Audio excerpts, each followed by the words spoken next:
in some uncomfortable situations. And that's so tough in these conditions because there is absolutely no forgiveness when it's this wet out. In the dry, you go in a bit deep, you lock the brakes, you carry it, you gather it up, you keep going. You get on the power a bit too early. You have a bit of wheel spin, bit of oversteer, you catch the snap, you keep going. When the grip level is so low, as soon as you break traction, whether that's on power, laterally, under the brakes, it doesn't come back the same way, and one small mistake could put you in the wall. So the risk, the stakes are so much higher, even though in a lot of cases the speeds and the grip is lower. But not that much lower. We're still talking hundreds of miles an hour out there. You know, Yeah, this isn't still pretty fast. This isn't a drive to the supermarket. This is Formula One.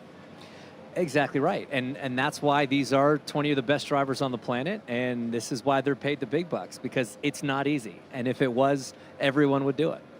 There is no greater test of skill than these kind of conditions on this kind of a track and under this much pressure, because it's all about the ultimate lap. It's go fast day. Right, it's not just keeping someone behind you or trying to catch the car in front. You are racing the stopwatch. You're racing yourself. And another thing, like I said, the conditions are always changing, and sometimes that's to the good, sometimes that's to the bad. You can come, the rain can increase over a lap. It's going to lower the grip. It's going to make all those all those reference points that you worked so hard to find just on the limit the lap before, they could be gone in either direction. So you have to be so much more tuned in to what's happening. Maybe getting more communications from the pit box saying, hey, look, it's raining a lot more on the front straight, or where our spotters are saying it's raining more in turn 7. You have to be so tuned into the conditions, because the percentage that it can change over a lap in the wet versus the dry is so much higher. It's this is the moment for me where the true genius, the true skill of these drivers really does come out. There is a fine line between that courage, but the disaster, between courage and recklessness. And the thing is, it's not like you have a full day to figure this out. They don't even have an hour practice session to figure this out.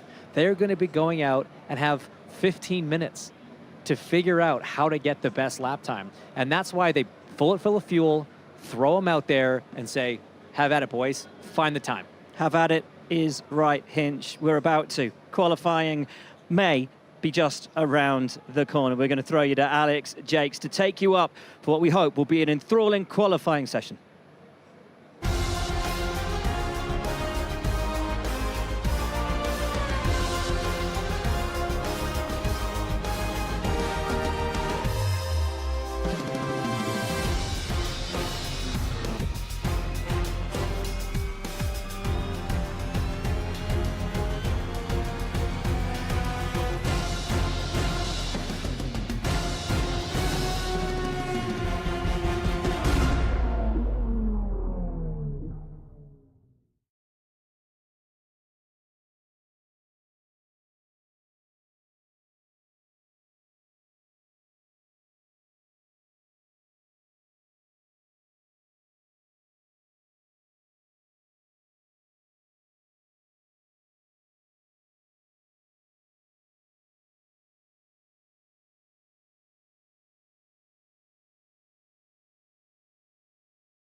Oh, hi. Sorry to have left you in the lurch like that, but we're back, hopefully, for a bit of F1 qualifying here at Interlagos,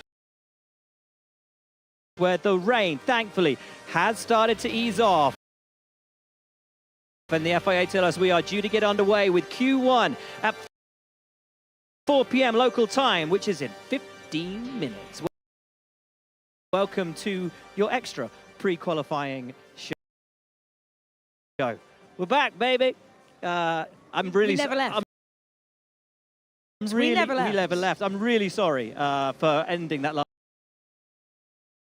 show saying, and now here's Alex Jakes in the commentary box. Fade to black, nothing for the next 15 minutes. That's on me. My apologies. Ruth, situation report. How's the track looking? Well, I was actually having a look right now because this section here right behind us, this sector 2, this is the critical one for us, whether or not we can get going. Because it's covers so much. We get rivers on there that mean that, you know, that's usually the limit. So if we can have conditions, that means all the helicopters can fly, both for the medical helicopter and for the show, and we can actually drive along here. You can see the drying is going on. Then we should be able to get underway. But bearing in mind, spray is going to be huge. It wouldn't surprise me if we see some queuing in that pit lane, because bearing in mind these Formula One cars, very fancy things, you can turn them on and off. So we might get a bit of a flurry ahead of qualifying as cars try to be that first car out, just in case the conditions get worse. So you really want to just get out there, get the laps on the board, and hope that this thing continues. There are other cells of rain in the area. It could be quite intermittent over the next hour, 2 hours. Yeah, the problem is once the qualifying clock starts, you're locked in. So if the conditions get worse, for example, and you can't set a lap, then you can potentially be out. We've had situations where cars have had to be sorted on over 107%. So you just have to make sure you maximize your chance of getting a lap in, a clean lap in. And it is one of those times where even if you make a mistake, you'll be there encouraging your drivers just to keep pushing, because, you know, the conditions can actually dominate even a perfect lap, unlike it is in the dry, where absolutely every single 100th counts. Right, let's hear from our commentary team. Risky business for me, but we can actually hear from Alex Jakes. I haven't been that panicked in the commentary box for a long time, Will. I had no idea that we were about to throw upstairs. Thankfully, that wasn't a throw up to the commentary box, but this one is. And we have an update. James Hinchcliffe, we're going to have to wait a few more minutes. The estimated time that this session begins is now 4:15 local time. And we got that update the moment that we ran the titles for this broadcast, which I think the gallery would have been genuinely delighted about.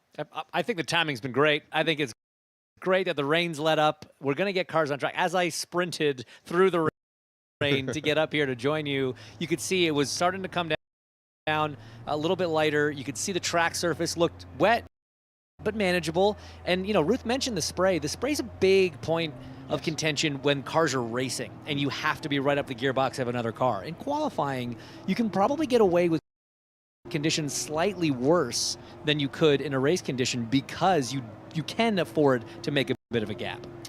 At 4 o'clock local time, they sent the medical car out. They always do this to get an assessment of the track conditions. And this was basically all we've got to show you of the on-track action for the last couple of hours. So they're assessing what's going on. They're assessing the standing water on the circuit. We have seen plenty of inspections going on out there, but 4:15 is the latest time that we have. Will Buxton. Thank you very, very much, Alex Jakes. Now, Ruth, tell me, because we all want to see qualifying, and the rain has eased off, and for a while it's looked like it might not be possible, but you can't simply flick a switch and say, we're going in 1 minute. How long do the teams actually need, per the regs, to actually get everything sorted out, get everything right, and actually get a qualifying session started? Well, typically for qualifying, the FAA will give the teams about 15 minutes notice, which is why we're getting these incremental 15 minutes, because, you know, it's an evolving, changing thing. Out on track right now, we have two different kinds of vehicles. We've got these kind of big ones that are cleaning and actually trying to get rid of some of the wear. We've also got inspection vehicles out there that is feeding back what the conditions are, and you can see that a lot of the guys in the teams, as we like jump into the Williams garage there, jump into the Haas garage there, they are watching those screens, they're locked in, and actually you'll have your engineers following the medical driver, you'll be comparing the conditions, but if we get an actual back-to-back, they'll be able to see which corners are the most wet, and teams will be building maps based on these images that they're seeing right now as to where are the wettest areas. And that's it, we can actually see that safety car coming through right now, that image that you just saw on the screen. And as Ruth was saying, the safety car wants to go out there and put in as much of a competitive lap as it can. Bernd Mailander wants to push that car as hard as he can. But with these support vehicles out on the track trying to disperse the water off the racing surface, Bernd simply isn't able to get up to the speed that he needs in order to determine whether the track is in a good enough condition or not. Yeah, I mean, you do get quite a lot of information just from the onboard cameras, even going quite slowly. You can see where these rivers are, you can see the amount of spray, and in Formula One teams, you've got usually have quite a good reference of how much spray. We can obviously also see the V car trace, so we can see how fast that car is going. So usually that is about enough for us to be able to know whether or not we need to fit an X-Wear, an Intertire, or indeed if we're not going anywhere and we're going to have another cup of tea. We are, however, going somewhere right now, down to the paddock. Ariana Bravo caught up with Fred Vasseur a few moments ago. Fred Vasseur joins us now in the paddock. Fred, let's start by reflecting on the sprint race earlier today. Charles Leclerc being bumped up a position after Max's penalty. Thoughts and feelings after that one? Well, the feeling is a mixed feeling. That I think it's more a preparation for the long race. Even if tomorrow I think it will be wet and it will be useless, but we are taking more the sprint race like this, and at the end of the day, it's we are minus 2 points or 3 points on McLaren and plus 1 or 2 on Red Bull. It's quite equivalent. And how are you feeling looking ahead to the rest of the weekend? Where do you feel like the car is at, and how much is this changing weather going to work to either your advantage or disadvantage? Now it's almost clear that it will be wet until the end of the weekend. It means I don't know if we will be able to do the quali today or tomorrow morning, but in any case I think it will be wet, and it will be we will have to start from scratch. Let's see, and that it will be another exercise, but let's enjoy. Thank you so much, Fred. Let's enjoy it, absolutely. I love the positivity from Fred Vasseur, always with a smile on his face as the safety car comes through the final few corners. You can see the sheer amount of water out there on track, and Ruth, the extreme wet really not built to contend with these kind of conditions. They just don't seem to have the grip out there. The Inter is the side you want to be on, so we have to kind of wait until the track is at a place where Inters are going to be usable. Or do you think we will get some running on the X-Wet? Yeah, I mean, I think right now, if it gets going, it's going to be about just closing a lap. So I would expect the cars to go out onto that X-Wet tyre, just because, you know, the amount of kind of water that the Inter can disperse is just not enough for these conditions. And, you know, to finish first you must finish. So the first thing is to actually go out and get a lap on the board. Like I say, once the clock starts for Q1, it can be ended. So it might only be 7 or 8 minutes. So everyone is going to want to set a lap as soon as they think that they can, you know, keep it on the black stuff. All of your best laid plans as a team go out the window when this kind of thing happens. What's going through the team's considerations right now when you keep having an additional 15 minutes, an additional 15 minutes? Does everything keep getting pushed back, or does it completely change your determination of run plans and everything else? Well, we actually have procedures for this, and they're actually pretty well practiced around here because this happens quite a lot. So we will have a whole policy in terms of what our run plan is. You go through almost like a kind of NASA-style run plan. Okay, 15 minutes to go, 10 minutes to go, you'd have to make a decision. Are we fueling for the session? Do we keep the tyres on the car? And we as teams are trained to roll all the way to sunset on tracks like this where we don't have lighting, and indeed start up again. So we have procedures for extended delayed qualifying, and in the because this is opportunity, and it is opportunity for championship, and it also is the opportunity for those midfield teams to really get a point. Strategy Christmas. Strategy Christmas. It is opportunity, as Ruth Buscombe-Davie says. It is also great risk for everyone out there. Jeopardy and opportunity, two sides of the same coin here in Interlagos. Well versed, as Ruth says, the teams here to deal with these kind of conditions. Will they get to deal with them today, tonight, tomorrow morning? Time will tell, but you'll be able to see it all here on F1 TV, as I can now confidently throw you up to the commentary box and the dimly lit room, but the bright and effervescent voice of Alex Jakes and, of course, James Hinchcliffe. F1 qualifying may or may not be coming your way, but we'll be here no matter what happens.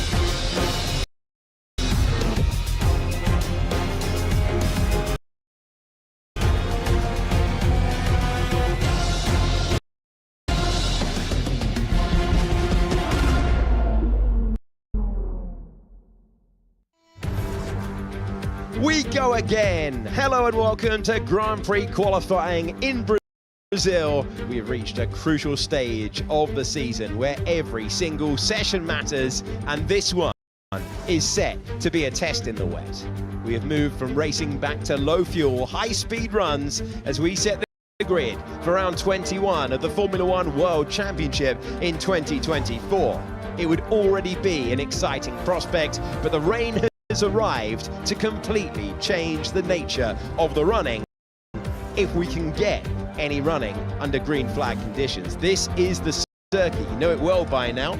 We have 2.6 miles, 4.3 kilometers, and 15 turns. The Autodromo Carlos Pache, named for a racer and a hero of the 1970s from these parts. We've got all the tyres on your screen because we're going to need the intermediate or the wet if conditions remain the same. We take you to trackside pitches. The rain has arrived, it has delayed things, and it has left the drivers with a wait. It is around 21 Grand Prix qualifying. We've had sprint qualifying, we've had the sprint race, plenty to talk about in both of those sessions, and now the qualifying hour for the main event on Sunday. And I can tell you that the main event on Sunday is also scheduled to be run in the rain. In the commentary box, I'm Alex Jakes, joined by James Hinchcliffe, who is desperately hoping we're about to see some cars on the circuit.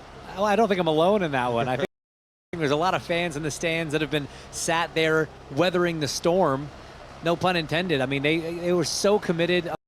A few of the lower down rows of the grandstands on the front straight there sort of cleared out, but most of that stand stayed vigilant. You can see everybody dressed appropriately for the weather. The locals know how unpredictable the weather can be here in Sao Paulo, and they came prepared, drinks in hand, hoods on head. Everybody's ready to go. The estimated time of qualifying starting is 4:15 local time. We are 3 minutes to 4 local time. Wherever in the world you are watching, you're welcome to the broadcast. And now it's time for the weather with Sam Collins. Thank you, Alex Jakes. And here I am in the weather studio. Sorry, the main F1 studio once again. Now, look, the weather forecast is a little bit, as you said, unpredictable. The rain is meant to be coming from the north. And if that's the case, we're in a good situation. The rain's going to ease off, and we are going to get a full qualifying session in today. However, the Fred Vasseur version of the weather, we heard him talk earlier, there's this little shower here that's sitting around just outside the circuit and is just building up a little bit, at least half an hour of moderate rain, not super heavy rain, but enough rain to just maybe slow proceedings down a little bit, cause a little bit of the track drying process to go a little bit slower. And it's the surface of the track now, not the weather coming in, that's going to be the big factor, because what you'll see if you look around the circuit, you'll see little convoys of service vehicles driving around in little small circles, trying to dry a specific portion of the track. And the reason they're doing that is they've got treaded road tyres on, which disperse the water a little bit more effectively than anything other than a Formula One car doing 300 kph. And they're just trying to get that water level down, those surface conditions down. So first of all, the Aston Martin safety car can go and have a bit of a fun lap. And then once Bernd Mailander and Niels Wittich, the race director, deem it safe enough to do so, then they'll let the big cars out to play, and it'll be really, really exciting. I do think we are getting qualifying in today, though, and I think it's going to be a very lively, if interrupted, session, chaps. So hopefully you got your cagoules at the ready. Thank you, Sam. Appreciate the updates. Qualifying postponements to race day. Japan 2004, Japan 2010, Australia in 2013, the US running of the Grand Prix in 2015, and Japan in 2019 gave us a super Sunday to remember.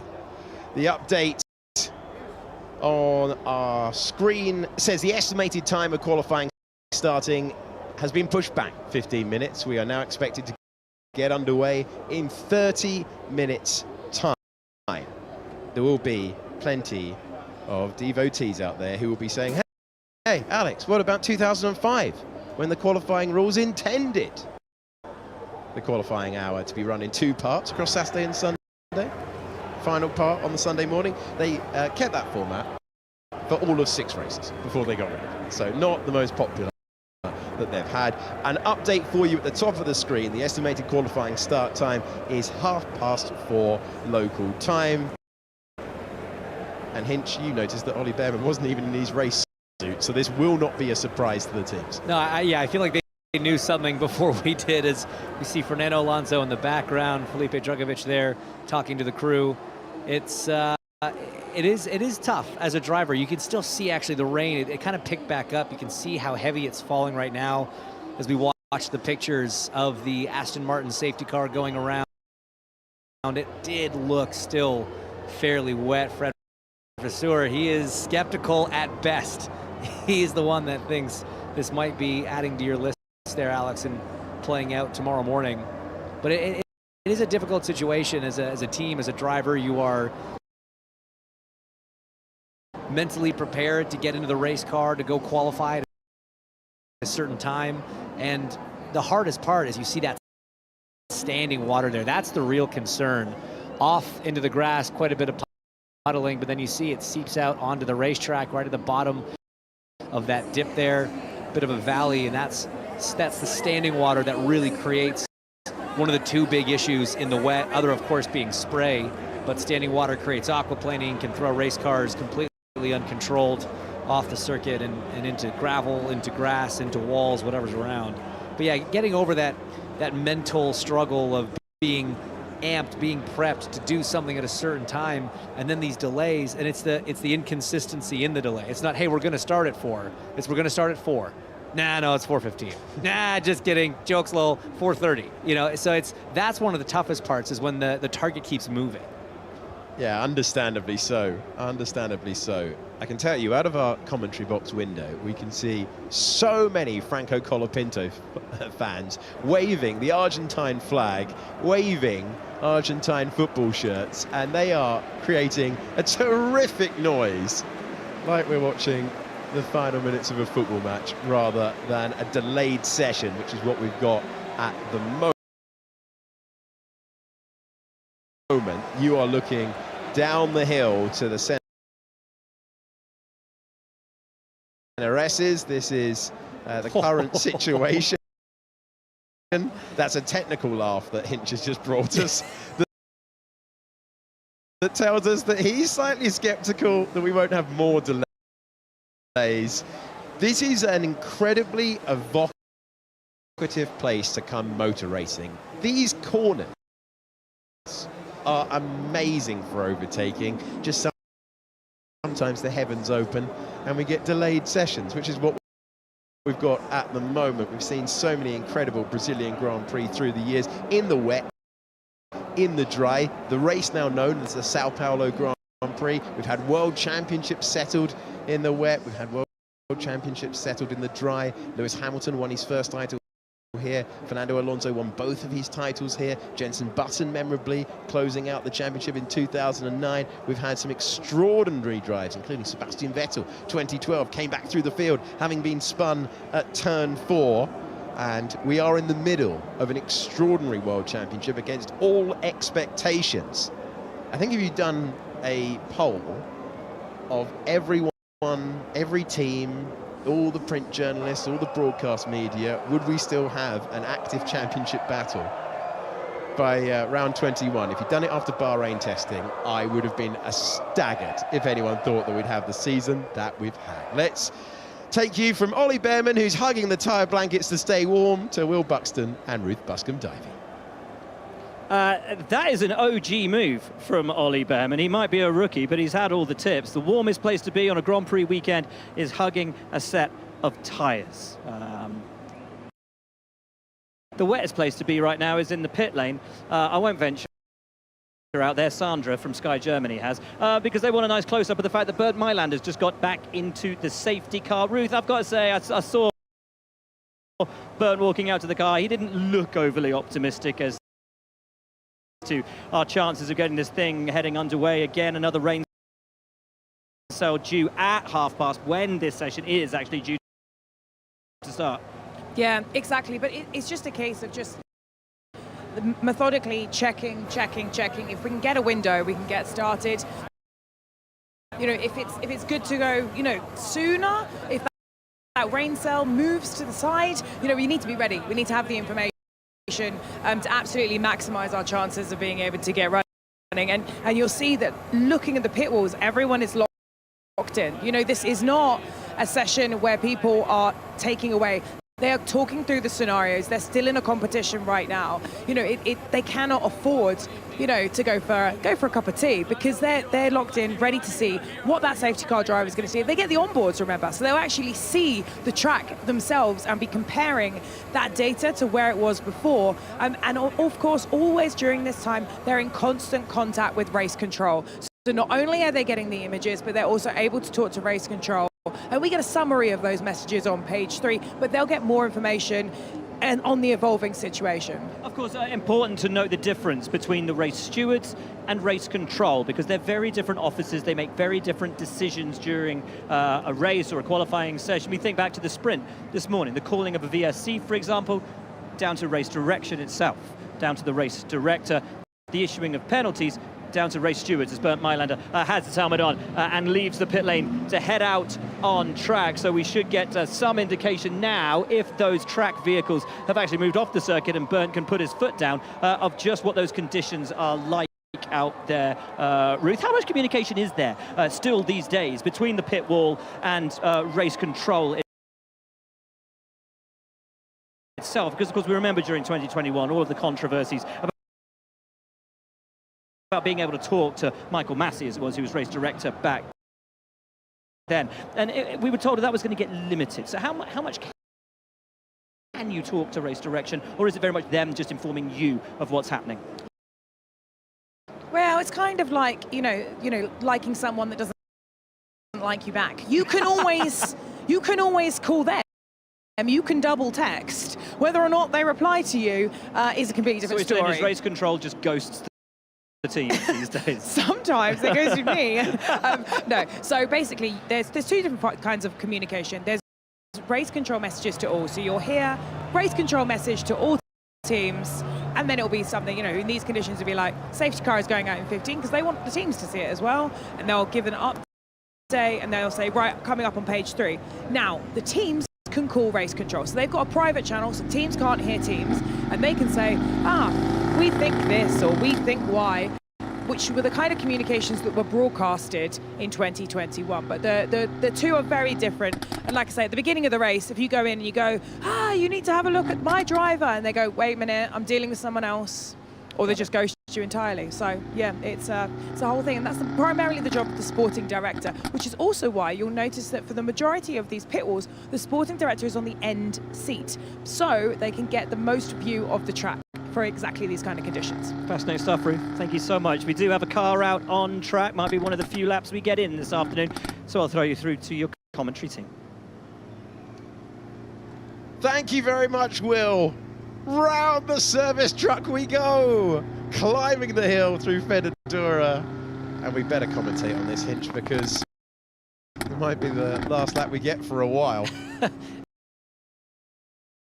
It might just, and it is a fairly ginger one. I mean, there's still obviously some safety vehicles on the racetrack, so Bernd Maylander not able to go 10 tenths, give it the beans, as we say. But it's weird, from this angle it doesn't look too bad, but when you zoom in on the actual track surface and you can see just the amount of water that's coming off of this car, and this does not generate the sort of downforce that a Formula One car does. So much of that downforce, as you know, comes from the floor. If it's sucking the car down, that means it's essentially sucking the ground up. It throws the water up in the air, and there just seems to still be a tremendous amount of water on the racetrack, especially down through there. Look, drivers love elevation on a road course. It's fun to race, but one of the issues is there's a low point somewhere on a track with a lot of elevation, and that's where you can really have the problems. 16 years ago, Lewis Hamilton became a Formula One world champion for the first time because it turned out it was Glock, and he got past. And it was wet. It was wet back then as well. The slicks didn't work then, they won't work today. Lewis Hamilton with one of the more extraordinary, he's been involved with two of the most incredible title deciders in the history of motor racing. Incredible career. And he'll be most disappointed, surely, of this weather, because he was meant to be in Ayrton Senna's 1990 McLaren, the car that Ayrton took to his second World Championship. That was meant to be a display run happening at some time about 5:30 as Bernd Maylander makes his way to the pit lane again. Out and straight back in. Not ideal. That does not give me a lot of confidence that he was happy with what he saw. Tells you that it's still pretty treacherous out there, even in a road car. So a machine like a Formula One car would be a bit much at the moment. In theory, a little over 15 minutes till we're green, about 20 minutes till we're green, but you can see Yuki's just feet up, relaxing. I don't think he believes we're going anytime soon. A driver profile. These graphics can always chuck up something. Top chef or a footballer? If he wasn't a driver, guilty pleasure is singing, and his fun fact is he loves food. Well advertised that Yuki is a foodie. I like that he's a chef too, though. I mean, I like food, but I'm not diving into the culinary arts, so to speak. No. So and not just a chef, he would be a top chef. A top chef. If he had not been a driver. Does that mean the show? Does he mean he wants to go and win the reality show? Yeah, compete against, get through the rounds. Typical driver, it's got to be a competition. Everything's got to be a competition, doesn't it? Look at this. You lot are wild when it comes to being competitive all the time. Well, this lot's wild when it comes to enjoying motor racing. This has gone full Glastonbury. This is a new part of the circuit. We've had a fan park down there. This has gone full Glastonbury with the muddy hill. And you can see the collection of people with Franco written across their chests, a lot of Argentinian flags. We've talked about the incredible support that Franco's had here since the first day at Interlagos. Incredible Argentinian contingent has flown out to watch their new sporting hero do what he does best, just drive Formula One cars, and drive them pretty well. Amazing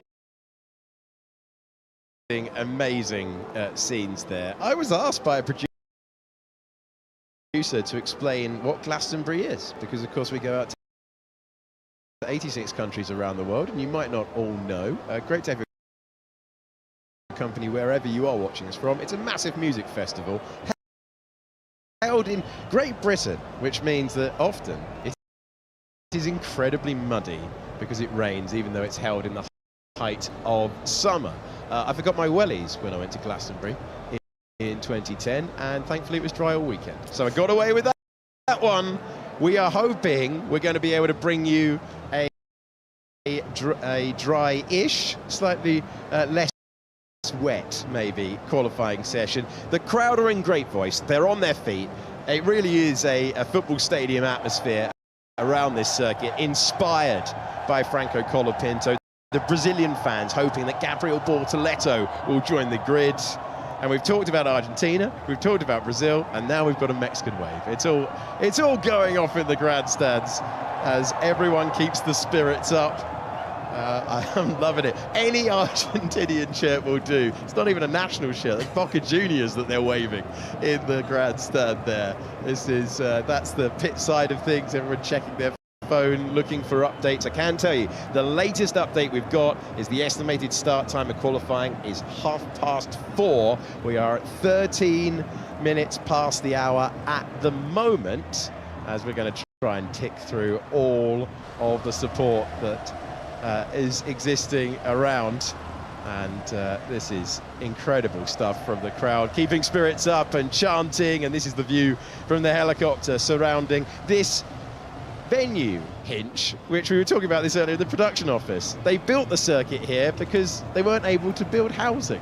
Yeah, not suitable for housing, but let's throw a racetrack on it and see how it works. And hey, look, it's produced some absolutely incredible, not just Grand Prix races, in many different series and Formula race here at Interlagos, and all of them. We were watching the Brazilian F4 Championship earlier today. There's the Porsche Super Cup's been here. It's just a great racetrack. It lends itself to some incredible action, incredible side-by-side racing. You see it in every formula that races here. But I'm just loving how amped this crowd is. They have been sat in the pouring rain for the better part of 2 hours now, and nobody seems too bothered by it. Everyone's in great spirits, including this man back at base. Sam Collins can give us our wet versus into tyre explainer. He's got the tyres off the wall. Come on down, Sam Collins. Thanks, Alex. Yeah, I've been into our tyre locker, our studio wall, and vandalised it a little bit and grabbed our tyres down so I can talk to you a little bit about the options that are going to be facing the team. But before I do that, just a quick update on the radar. It is looking a little bit soggy around the track. You can see that on the pictures at the track anyway, but it does look like it's going to ease off. Certainly every single indicator shows the rain is going to stop by 5 o'clock. So I am still optimistic we're going to see some qualifying today. But will we be on the intermediate tyre? That's the Pirelli with the green sidewall, or the full X-Wet, as Ruth calls them, with the blue sidewall. And I think at first it is going to be that X-Wet tyre, and we don't get to see it too often. But what's the difference? Well, quite simply, this extreme wet, that can displace a vast amount of water. I think it's something like a bathful, the average bathful of water at 300 kph every single second. The intermediate, that's about your average 10 minutes or 5 minutes in the shower every second at 300 kph. So it's quite a big difference. But the thing about the intermediate, you can see the design is very different. The grooves in the tyres are much shallower than they are on the extreme wet. And that's because it's not designed to displace that much water. In fact, it's designed to almost be used all the way back to dry conditions. That's not going to be a problem today, I don't think. In other words, the extreme wet just is for very, very heavy wet conditions, like is what we're seeing on track at the moment. Now, a lot of people ask me, why do these cars have slick tyres, the ones with no treads at all? Well, that's a larger surface area, essentially, larger contact patch, bit more grip. If it's not raining, you don't need grooves in your tyres. So it's a bit safer, it's a bit more grip to run on those untreaded tyres because they're designed to run in dry conditions only. But even the slightest drop of rain and no grooves in your tyre, you're going to be sliding all over the place. So I think we're going to start off on the extreme wet in qualifying. Will anyone be brave enough to try the intermediate, get the wrong tyre, as Charles Leclerc did a few years ago, you're going to be at the back and it's going to be a disaster. Get the right tyre and everybody else has got it wrong, as the Haas team did not so long ago. You could get an unexpected pole position, Alex. So this is going to be a real challenge, a real headache. As Ruth said, strategist's Christmas, and I like it as well. Thank you very much, Sam, for that update. You could have taken 5 minutes longer if you wanted to, because I'm afraid the bad news is that the estimated time of qualifying starting has gone back by 15 minutes. It is now 45 minutes past the hour that we expect to get things underway. That has been pushed back from 4 until 4:15, from 4:15 to 4:30, to 4:30 to 4:45. The festival continues. Laura Winter is watching this. This is her weekend off, and she wants a shout out. To be honest, you can all have a shout out, I think, with the amount of time that we're going to have to wait before there's a green light at the end of the pit lane. Just send Jakesy a tweet, and one by one, he'll read your name off on air. This was a terrible idea. He's already done for his mother. Happy birthday, by the way. And now Laura Winter. Hello, Laura. Miss you here in Brazil. As we see the rain now trying desperately to escape the racetrack down the drain. Sweepers on track. Look, coming from IndyCar, racing on ovals, this is old hat for me. I'm used to this, sitting around watching racetracks dry or get wetter, as it were in this case. But how difficult do you think it would be to move the box down towards that festival atmosphere? I think that might be an idea, you know. Yeah. I think that might be something that well, to be honest, we might have enough time. We should get Buxton down there to do a live hit trackside from inside the festival. I like that as an idea. I also like that this has turned into a bit of a production meeting for ideas about how we can fill the time. Franco Colapinto has so many fans around this racetrack. He has been cheered ever since he appeared on the Formula One grid. He has got a huge amount of support here. I'll tell you what I like about this is the fact they planned ahead. They didn't just do that once they got here. They bought those ponchos, full bodysuits, and they painted them on. They were great. I think that's some commitment right there. Well, I think the crowd, they might be getting wet, but I think they're going to enjoy this next part of the broadcast, because Will Buxton has headed to the Williams garage and is going to speak to Franco Colapinto down in the pit. Well, this might be the Brazilian Grand Prix. And the chant was normally, ole, ole, ole, Senna, Senna. That's going on, but it's being drowned out by ole, ole, ole, Franco. Franco, what does this mean to you, my man, to have this kind of support here in South America? It's great to see. It's very nice to see all the support. Yesterday was a very sad day for me. I didn't enjoy the day too much, but today in the morning I woke up in a good mood. I was happy to be here again and to see all these fans, all these people that are supporting, and they are so passionate to win the sport, and now to have an Argentinian driver, it's very nice to see how much they are enjoying with me, you know, and I am extremely grateful for all the effort that they have done to come all this way from Argentina. Some they have been traveling 2 days on a bus, and you know, I hope they are not getting too wet today, but I really appreciate all the effort that they have done to be here. I was really sorry to hear about your news, my man, but apparently flights from Buenos Aires to Sao Paulo have sold out. That's the effect that you are having on this sport, on your countrymen, on people who love motor racing, love sport. We know that Argentines get behind their sporting stars. Has this taken even you by surprise? Well, no, I always knew how the Argentinians were. They are very passionate about their athletes, and they are very supportive always. Yeah, the airlines should be happy about it, I guess. About the Colapinto, they are pretty happy about it, probably. But the fact it's for you, man. Like, this is all for you. Yeah, I know, and it's crazy to think, you know, about something of this happening a couple of months ago. I was not expecting this year to win F1, and when Carlos got announced, I thought not even next year I was gonna be in. So, you know, to get this surprise and to have had so many good results so far, it is a great way to start my journey into Formula One.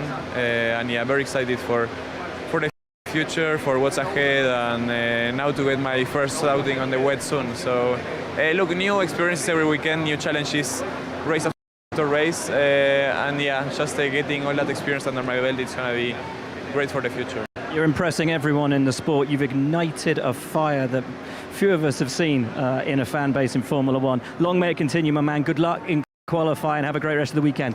Thank you.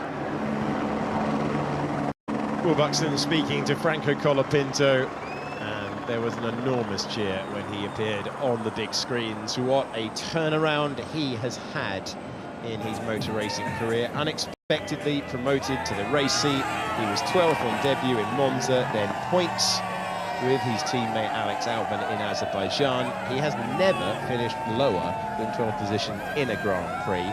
I was looking to take everything that he'd learned from the sprint qualifying session and the sprint race into this race, but we've had the change of conditions. If you're just pressing play, or you're thinking, oh, maybe I'll catch up on what's been going on F1 TV, we haven't had anything to bring you after the sprint race. So a really intriguing contest earlier on, a first sprint victory in Formula One for Lando Norris after Oscar Piastri moved over, and then the rain came down.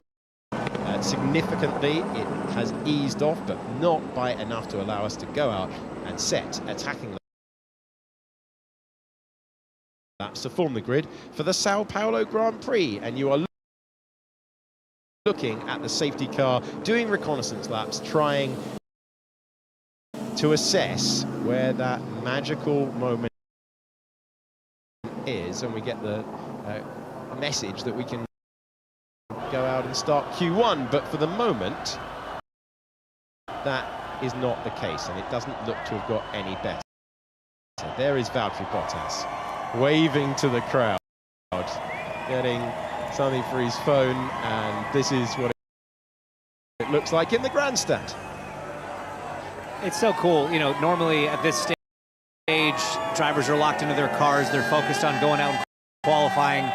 It's rare that the stands are full at a time when the cars aren't on track, right? So as a driver, you don't normally get to see the stands full. In between sessions, you're doing media, you're doing sponsors, you're doing engineering briefs. If you catch a glimpse of the grandstands, it's between sessions, it might not be as full. So it's neat to see, you know, Valtteri out there getting a little bit of a video of how passionate the fans are here, because it's cool to see, and it's a nice reminder for all the drivers, for all 20 of them, that they're here to put on a show, and it's nice to know the show's being appreciated. Yeah, Valtteri Bottas' future in Formula One up in the air, and was he getting that for the album? Not sure whether he will be back on the grid next year. Driver who took his last pole position around the circuit and had a sprint victory around here with his time with Mercedes. You're looking into the Sauber garage, and we're all standing waiting for the next update. Currently, the estimated time of qualifying starting is 4:45. It is 24 minutes past 4 local time. And we have a track temperature of 23 degrees, an air temperature of 19 degrees, and too much water on the racetrack at the moment. I want to bring in Ruth Buscombe-Divey for her assessment of where we find ourselves at the moment. Ruth, I think I'm placing you in the camp of worried that we might be coming back tomorrow morning for a qualifying hour. Well, you know, I've been cursed by a lot of Sunday qualifyings in my time. My first ever race as a strategist back in Australia 2013 was a Sunday qualifying, so it was potentially me. But actually, I'm going to speculate that let's say we can't even get a Sunday qualifying. It's actually a very interesting rule. I was hoping you were going to look this up. I'm very grateful. Look it up. Who do you think I am, Jexy? That, because it's a sprint qualifying, the sprint is dealt with separately. Yeah. We would actually go back to the P1 classification, but grid penalties still stand. So, for the punchline, who would then be in P1 and P20? It would be Oh, he's got it. He's got the punchline. It would be Lando Norris on pole and Max Verstappen in P20. I am loving that curveball. Ruth Buscombe-Davy has all bases covered and wasn't reading the rule off her phone like I thought she was doing. She knew it off by heart. That's what was going on. We are delayed for the qualifying hour to set the grid for the Sao Paulo Grand Prix. Ruth explaining though, because we're effectively running two separate events. Remember, if Kevin Magnussen had recovered from his illness, he would have been able to jump in the car for qualifying and start the Grand Prix. But he wasn't able to do so. So even if he had recovered today, and he hasn't, poor chap, it would have been Oliver Bearman behind the wheel for the sprint. So we're back into the Grand Prix format. FP1 would set the grid if we were unable to run things today or tomorrow, but we're nowhere near in that extreme territory at the moment. Another reconnaissance lap has been completed by Bernd Mailander, who's back behind the wheel of the Aston Martin safety car, and that leaves us with a glorious shot, but thankfully, and unfortunately rather, no cars on the racetrack, and it's a beautiful racetrack.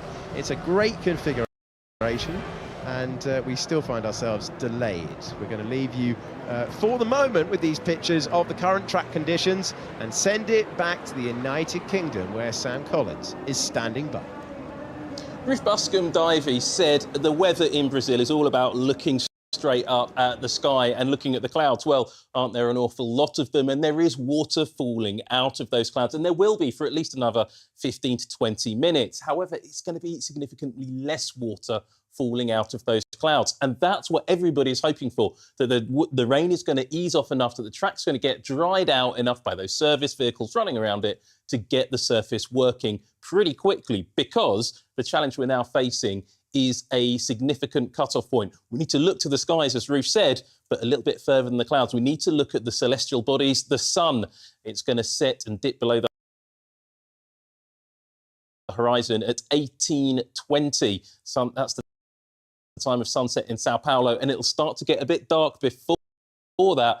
And when it gets too dark, you're not going to be able to run F1 cars around this circuit. There are no floodlights, say, as there are at Bahrain or Abu Dhabi, so there's less than 2 hours to get this full qualifying session in.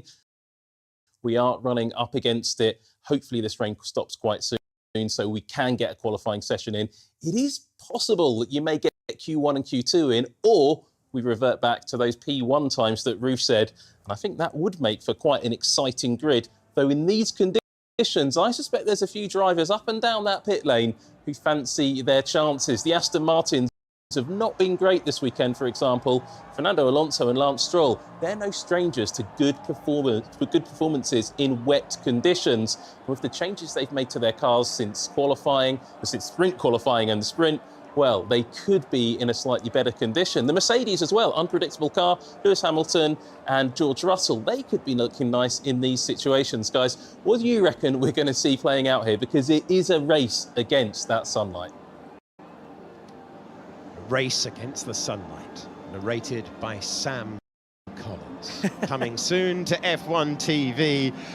Honestly, right now, it feels like it is getting darker out of the commentary box window. By the way, it's not as dark as it looked like on Comcam. I've had a lot of inquiries about that. Next shout out on the list goes to Pierre Gasly, who is apparently listening. I know how much you want to be out on track right now despite the conditions, but just a word for the incredible fans out here right now. We just saw you on the pit wall giving them a wave, a huge roar from them. Yeah, of course we want action, they want action, but yeah, they're still in good spirits, so it's a show the dedication and the passion they have here for motorsport. That's really good to see every year, and it even keeps getting better every year, so huge support. It does get better every year, doesn't it? It's so loud, so raucous this year. How much do you feel that as a driver? You feel it, obviously. Yeah, of course, in the car you're focusing on your thing, but yeah, like now it's pretty amazing. So hats off. Great run in SQ. Hope you get a run out in quali today. Good luck. Thank you. I do wonder how many drivers Will Buxton's going to interview by the time that we've concluded what, at the moment, is all we can bring you on F1 TV. I'm going to vote all of them. Yeah? Anything less than 20. And hey, we've got some reserve drivers here. Anything we've already had Isaac Hadjar on the show, so at least 21 would be my goal if I were Will Buxton. So Will, get knocking on some doors, sneaking into some garages, see who we can find. The estimated time of qualifying has been pushed back from 4:45 to 5 o'clock. The information from the FIA states the rain intensity has increased and visibility is getting worse. We will now wait another 15 minutes. Nothing will happen until 5 o'clock at the earliest. And so the crowd are dancing, and unfortunately we're not seeing cars dance on the racetrack for the moment. Genuine concern, are we going to run out of beer on the property? We did not plan to necessarily be here this long. Everybody's stuck in their seats, just nothing else to do. Hopefully there's plenty of Heineken on the property and everybody stays happy. Well, if you're just switching on, if you're just pressing play, we have a delay to the qualifying hour to set the grid for the Grand Prix. We have surface vehicles out on the circuit. This weather came in and was very intense rain, incredibly intense. Couldn't see into beyond into the valley behind the pit building. The rain was so intense. It is lighter than that, but it is still too heavy to proceed with things at the moment. We've got Ruth Buscombe-Davey researching how a morning qualifying session might work. We've got James Hinchcliffe concerned about the crowd running out of beer. I don't think there's much chance of that. And now it's time to go downstairs to Ariana, who is going to give us a tour of the McLaren garage with Lando Norris. We have found our way into the McLaren garage with Mark Norris, the Director of Trackside Operations. Mark, first of all, thank you so much for giving us this behind the scenes. Can you show us around, tell us what it's like? This is an area that very few fans get to see. Please lead the way. Well, I do. Let's start in this area, follow me into here, and just mind the step as you come through. Let's just take you into this area, full of screens, full of information, and this is what we call our race watch, and this is where we're able to bring our guests, why the sessions are running, to immerse them into the world of engineering. What does it take to engineer two cars around the Interlagos circuit? So they get in, they get their headset on, and they're now tuned in with the engineering island right in front of us. So they can hear the engineers talking to the drivers talking to the engineers. Then they can listen to the pit wall talking to the engineers and the mechanics. And then here in this little screen here, this is our mission control based back at Woking in Surrey. And we're also listening to the information that's coming from mission control in here. So really, when you're in here, you're listening to everything that's going on and really understanding everything that the driver is either giving the information back or information we're giving to the driver. This is incredible. I mean, this is an area that many people would absolutely love to be in. As you said, we've got the headsets down there, all these screens showing us the different information. Yeah, so we obviously got the international feed, we've got the timing screen, and then this is our own system. So we've got the outline of the Interlagos circuit showing the start line, first sector, second sector, and then when all the cars have got their GPS and they're going around the circuit, it can get very confusing to see who is where. So we move that to this wheel. So again, this is your start line, your first sector and your second sector, and this is the pit lane. So we can see where the cars are and also see if there's space. So if we're trying to look at how we're going to do a pit stop and we want to bring the drivers into clean air if they're held up in traffic, this helps us show if we pitted a car now where it will bring it back out onto the circuit. Fascinating, and we've also got the FIA messages here telling us risk of rain 100%, as if we needed any confirmation of that. Can you show us around a little bit more? Look. We go down past Oscar's car.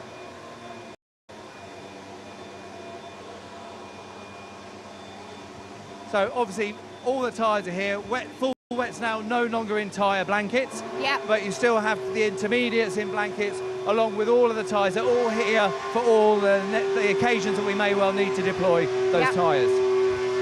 Then as we come along, Oscar's car here, we've got the exhaust extraction sitting at the back there, so when we fire the car up, the exhaust fumes are not coming into the car. That goes across the overhead and then exhausts out to the front of the garage. All the bodywork on the car, you can see all the seam lines we've now taped up. That's from an aerodynamic aid. These shut lines allow air to travel through. So we want to make the car as aerodynamically as efficient as we can, so we seam up all the shut lines. The seat is in Oscar's car, ready to go, steering wheel on there. As you can hear another car firing up, we've been going through our fire up process as well, keeping the gearbox warm, keeping the engine warm, keeping all the fluids warm in the car, hydraulics, oil, water, etc. And also we need to keep the batteries in the air system up over a certain temperature as well for them to operate immediately. So that's that process. Sorry, and this is, if we need to do any cooling down into the engine, this is full of dry ice. And this will then, we'll just blow that cool air down into the engine itself. And these are the screens that we often see coming down in front of the drivers when they come back into the garage. What sort of information are they getting on there? So when that drops down, that'll sit just in front of Oscar here, and he can request whatever he wants on the screen. So it can be the international feed, so he can see what's going on around the circuit. He can see the international timing, so he can see what other drivers are doing, can see their overall time, their sector times. He can then bring up some of his telemetry data on there. If Tom Stallard, Oscar's race engineer, is going to have a chat with him about some of the setup or some of what he wants to do with the car and how they're going to modify or adapt the car, he can show him what the car will do on the overlays, etc., on those screens there. And that's all touch screen, so Oscar can pick all of his information. Fantastic. Okay, we're just going to make our way out of the garage a little bit here. So, and this is Oscar's side of the garage here. Lando's here. So identical wherever we go around the world, looking into the garage, it's always Lando on the left and Oscar on the right. And then all the equipment for the teams that are working on the cars is always in the same place. Fascinating. Mark, this has been so interesting. This is something that we don't get to see often at an F1 race. We're hoping you're enjoying us taking you behind the scenes. Thank you so much. We really appreciate it. Good luck this weekend. Thank you very much. Lando's looking different. Thanks, producer Joe. Appreciate you. We might have had a slight communication error there. Mark Norris, the Director of Trackside Operations at McLaren, giving us a really great look behind the scenes as the boss, Stefano Domenicali, checking in with McLaren, communicating with the teams. That was great to get a tour of the McLaren garage as the conversations go on, and we find ourselves still delayed. The latest update that we've got, the estimated time of qualifying starting is 5 o'clock local time. Franco Cam continues, and there's so many different banners and flags out there, as well as ponchos, and as well as a huge fan base desperate for the 18 minutes that we've had on the clock for a while to start ticking down. And ticking down they are. The question is, ticking down to what? You know, when you look out the window, I know Ruth sat beside me is even more skeptical than I am. Sam was somewhat positive that we were going to get something in today, but as Ruth's also said, you throw the laptop out here in Sao Paulo and you just look up.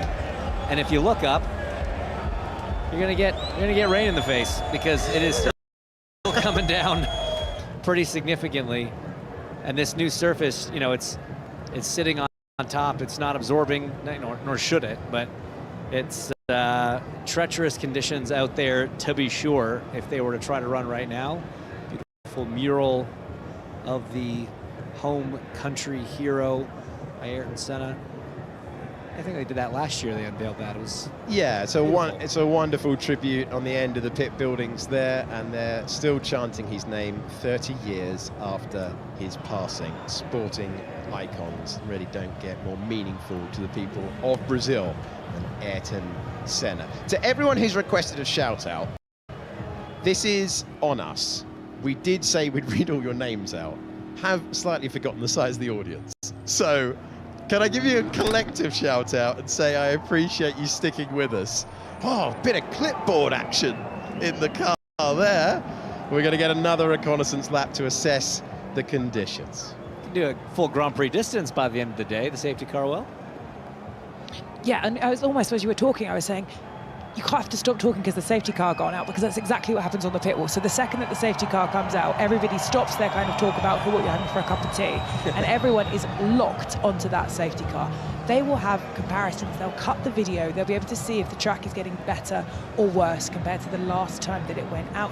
They use the same kind of analysis they do to kind of analyse their competitors as they do between these safety car runs, because also bearing in mind this information can be useful tomorrow during a race. For example, predicting a red flag delay, or next year, looking at kind of exactly how the decisions are made and just how wet it is. And bearing in mind, these rivers, this is the first time we've seen on this newly resurfaced tarmac. So it's actually incredibly useful information. Don't forget, back in 2016, behind the safety car in the race, Max was actually finding the wet lines that he then used so effectively to overtake. So right now, everybody, including Ollie Behrman, will be stopping, hugging his tyres, and we'll be watching Bernd lap round in that safety car. And this is another lap. We've had a bunch of them now, with the safety car assessing things and taking a view of what's possible out there. We sent the medical car out initially, and then we sent the safety car out. The assessment continuing. Hinch, from my untrained eyes, I think it's getting wetter out there. Yeah, the thing that I'm really looking at is you just look right behind the tires. You see a little bit of a moment there, a little bit of a swirl coming off of turn 10, I believe that was. But you're just looking at how much water is being moved aside by the tire, and just not just the spray coming off the back, but it's the physical amount of water, right, as they drive through these areas. There's no standing water per se on the racetrack, but just a tremendous amount that is on the surface, lighting up the rear tires there. You know, he goes across that ground section there. It's diamond ground to help channel some of that water across that hill. We've seen some rivers flow across that part of the racetrack in the past, as we have down at the bottom of turn 3. But yeah, it looks tough right now, and you can see almost a full reflection of all the lights of the safety car up off this track surface. It's a bad indicator that it is still incredibly wet out there. The crowd are giving Bernd Mailander a wonderful reception as he goes past. I'm so glad we were able to run the sprint race earlier on for the ticket holders around this circuit. And Fred Vasseur is the next one to have the profile listed on the graphics. Guilty pleasure, ice cream. Favourite pastime, skiing. And if he wasn't in an F1, he would have been an ice cream producer. Well, I get the distinct sense that Fred Vasseur did not answer those questions. I feel like somebody filled that out for him. Ruth, tell me all about it. He really likes ice cream. He really likes ice cream. Well, I mean, everybody likes ice cream. Fact checked. And of course, his driver's got his own ice cream brand. So, yeah, maybe that's why he signed it. Does like an ice cream, especially on a hot race. He'd be an ice cream producer if he wasn't a Formula One team boss. What a career change that would be. That is a gear shift. Yeah. That is a completely different. What would you have done if you weren't a driver, Hinch? Deliver pizza really fast. Professional dancer, maybe? I don't think that was. We're not playing it again. Don't worry. I don't think that was. Everyone, chill out. Ever on the cards. No, that's a tough one. That's a tough one. I think any driver will tell you at such a young age, their sole focus in life was to be a racing driver. They put very little thought into what it would be otherwise. You know, in all honesty, I wanted to be a motorsports journalist. Wow. There was a time where I thought that my racing career had come to an end, as most young drivers experience at some point when the money runs out and the opportunities dry up. And I wanted to go to school for journalism, and I figured, hey, if I can't be in the race, I'd still like to be at the race. And the best way for me that made sense was the easiest way to do that, or the best way to do that, was to go write for a racing magazine back when those were still a thing. Well, I love it. I've learned something, and now hopefully we're going to learn some more. Ariana is standing by, ready to talk to who I am really hoping is Jack Doohan. Jack Doohan joins us now. Jack, I mean, a long delay, but let's talk about the positive, shall we, of the day. The team, Pierre Gasly, he goes well around here, doesn't he? And again, it was a good qualifying for the sprint yesterday and a good result for him. Exactly. I think it definitely helps, like you said, when you enjoy this place. He has very fond memories. P2 in 2019 with drag, racing Lewis to the line. So he's got not much to dislike about Brazil. Great sprint quality yesterday, P7, and then very happy today to keep Sergio and also Lewis behind, who are out of position. So to get 2 points is very strong for us. And what about on the other side of the garage with Esteban? What are the feelings there? Struggling yesterday, just a little bit disconnected. To be honest, he had a good race today, and it's very difficult to come forward here, especially when there's that DRS train of pack of cars. So he was strong, the pace looks good. Hopefully if we can get some quality underway, we can hopefully have both cars further up there. And looking ahead to qualifying and the Grand Prix, how are the team feeling? It seems as though you've taken a step forward. When I spoke to Ollie Oakes yesterday and when I spoke to Pierre, they both said they feel like they're in a better position, things are starting to click. Is that the feeling? I think definitely, when we've been able to have a few good, strong qualifyings the last 3 races, you start to get a little bit of momentum.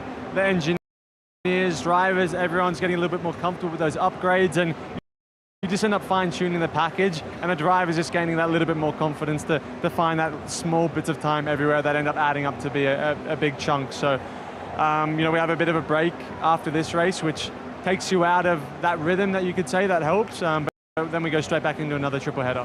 Fantastic. Thank you so much for talking with us, Jack, and good luck to the team this weekend. Thank you so much. Qualifying, the start of qualifying is postponed. Race control have gone from 15-minute increments of pushing the start of qualifying back. The start of qualifying is now postponed, and that is a significant step, as we see the CEO, Stefano Domenicali, has been doing the rounds on the garage. We're going through all the team principles, and we're going through favourite pastime, guilty pleasure, and pets for James Vowes, giving us a classic Vowes look to the camera. And I think then, given we've got the start of qualifying postponed, I want to throw it to what the options are for running this critical hour of qualifying. Ruth, talk us through the process that will be going on between race control, between Formula One, between the FIA and the teams. Yep, so in terms of running, the limit here is light. Now, sunset is at 20 past 6 in the evening, but you can't run all the way till sunset, so normally the limit is a little bit before then. So they'll be seeing whether or not they can get a single session in. So we have had situations like Australia 2013 where we did Q1 on the Saturday, and then Q2 and Q3, so everyone that got knocked out in Q1 got a lie-in. Last time we had this happen was back in Japanese Grand Prix of 2019 with Typhoon Hagibis, and at that point we did a qualifying session at 9 AM in the morning, which is about 4 hours and 10 minutes before the start of the race in glorious sunshine. How was that from an operational experience? Was that just incredibly stressful? I'm guessing it might have been. I did not sleep. Yeah, no, as a strategist, it's it's one of those scenarios where you have to try and prepare as many different permutations as possible, because you have such a limited time between qualifying the race. Not just the strategists that have a tough time of it, drivers, and of course all the guys in the garage as well. Now remember, the rule in Formula One is if you have a shunt, if you have an accident, you have to change the chassis. You cannot do that on the same day, unless we're in Las Vegas, but that's a loophole that because we have sessions that cross midnight. But it means that if you have a big accident, you can't contest in the Grand Prix. So it does often change the shape of it. And bearing in mind, if we do get this Sunday qualifying, at the moment it looks like it will be cooler track temperatures but dry for that morning session, if it's at something like an 8 or a 9 a.m. if they follow the same schedule as they did in 2019. It's funny, I think you said 8 or 9 a.m. Oh, no, you did. Okay, fine. Okay. But then the race itself, we do have a prediction that it could also be wet. So we could be in a situation where we get a dry qualifying in the morning and then a wet race in the afternoon. It provides us with another twist, Hinch, in this incredible championship. Everything is on the line, both championships, 44 points between Max Verstappen and Lando Norris after Verstappen received that penalty that dropped him from 3rd to 4th in the sprint standings. 35 points between McLaren and Ferrari in the constructors. And you've talked about getting into the zone, locking in, having that focus, having that intensity, and now it all just fades away. Everyone having to regroup for a double shift tomorrow if we are unable to run qualifying, and the start of qualifying, you're just pressing play, has been postponed, as George Russell does what Oscar Piastri and Lando Norris did a few moments ago and acknowledges the crowd. Yeah, it's great of these guys to go out there and give a wave to everybody that's stuck around and unfortunately isn't getting to see Formula One machinery on track this afternoon in qualifying. But, you know, to go back to your point, the stress doesn't, as George Russell goes back to his 4-year-old self and jumping in puddles there, but the stress doesn't go away. Now, even though it's been postponed, there's a chance it's tomorrow. Now all you're doing is you're carrying, kind of like Ruth just said, you don't want to sleep. It's hard to kind of disconnect from the fact that your race day routine is now different. You know, athletes they're fickle creatures. Drivers are superstitious. They have routines. They have things they like to do on a race morning. This is all going to get thrown out. The whole schedule, the plan, the program changes when you come in on Sunday and you know you still got to go qualify. Now, if you were my driver, I would say this is where champions show their adaptability. And it really is. You've got to reframe it, not just for the teams, but also for the drivers. You know, look at Qatar last year where we had the slight change in the schedule, and look at all those young little teams that were towards the back that score points.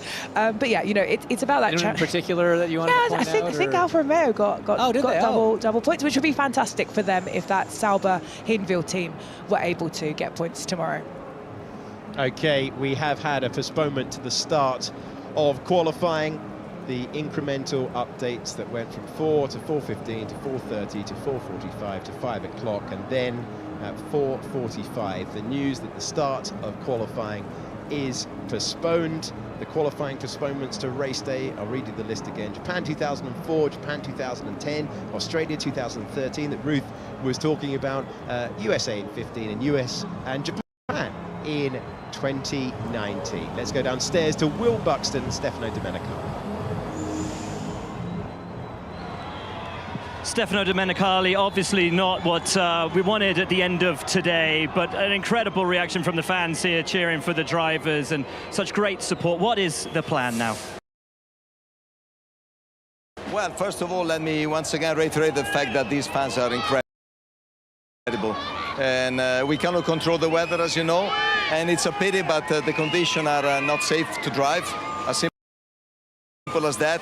And there is a problem also of light that very soon will hit the track. So unfortunately, that's the situation where we have to manage. So 1 second. You should have sent us out. It's ridiculous. We should go out. I want to go out. Me too. If you give us better wet tires with blankets, we'll be able to run in this. I'm putting you on the spot. Lewis obviously wanted to get out there, Stefano, but it seems like the plan now will be for tomorrow morning? Yes, that's the plan. Now the FIA is doing, you know, the final check on what could be the right timing to organize the quali and to follow up the plan to complete the day. Because as you know, it's a great event and we need to make sure that we can maximize everything in all the conditions that can be acceptable, of course. It is such